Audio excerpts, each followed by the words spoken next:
আসসালামু আলাইকুম। আজকে ইফতারিতে একটা মজাদার চিকেনের ক্রিসপি ব্রেড রোল তৈরি করেছিলাম। উপরটা মচমচে আর ভেতরে ক্রিমি একটা চিকেনের পুর ছিল। তো চলুন রেসিপিটা শেয়ার করি। সবার প্রথমে প্যানে আমি পরিমাণ মতো তেলে রসুন কুচি একটু ভেজে নিয়ে এতে পেঁয়াজ, গাজর, সেদ্ধ করা ভুট্টা, ক্যাপসিকাম, টমেটো সবকিছু দিয়ে নিয়েছি। এবার এগুলোকে সতে করে নিব। সাথে আমি গোলমরিচ, চিলি ফ্লেক্স, অরিগ্যানো আর পরিমাণ মতো লবণ দিয়ে দিলাম। এরপর পরিমাণ মতো সয়া সস দিয়ে চিকেনকে একটু ভেজে নিয়ে এটাকে নামিয়ে নিব। সেই একই পাত্রে পরিমাণ মতো তেল, বাটার দিয়ে আগে থেকে মেরিনেট করে রাখা চিকেন ভেজে নিব।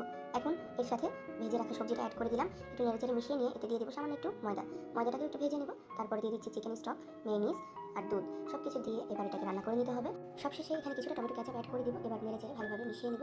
এখান থেকে কিছুটা পুর আমি আলাদা করে উঠিয়ে রাখবো। সেটা দিয়ে পরে আমি পাস্তা তৈরি করে নিব আর বাকিটা আমি শুকিয়ে একদম ভাজা ভাজা করে নিব। তো আমাদের পুরটা তৈরি হয়ে গেলে আমি ব্রেডটা প্রিপেয়ার করে নিব। সেটার জন্য আমার ছেলে আমাকে হেল্প করছে। এটাকে একটু বেলুন দিয়ে বেলে একটু ফ্ল্যাট করে দিচ্ছে। আর এর জন্য একটা স্টিকি ডো তৈরি করে নিয়েছি ময়দা আর কর্নফ্লাওয়ার দিয়ে, সাথে একটু স্পাইসেসও অ্যাড করেছি। এখন ব্রেডের মাঝখানে চিকেনের পুরটা দিয়ে এটা চারপাশে ব্যাটারটা লাগিয়ে এটাকে সিল করে নিতে হবে। তো যাই হোক, আমি ব্যাটারটা অফ ক্যামেরাতে লাগিয়ে এটাকে সিল করে নিয়েছি। এরপর সে একই ব্যাটার এটাকে ডিপ করে উপরে ব্রেড ক্রাম্স লাগিয়ে নিয়েছি।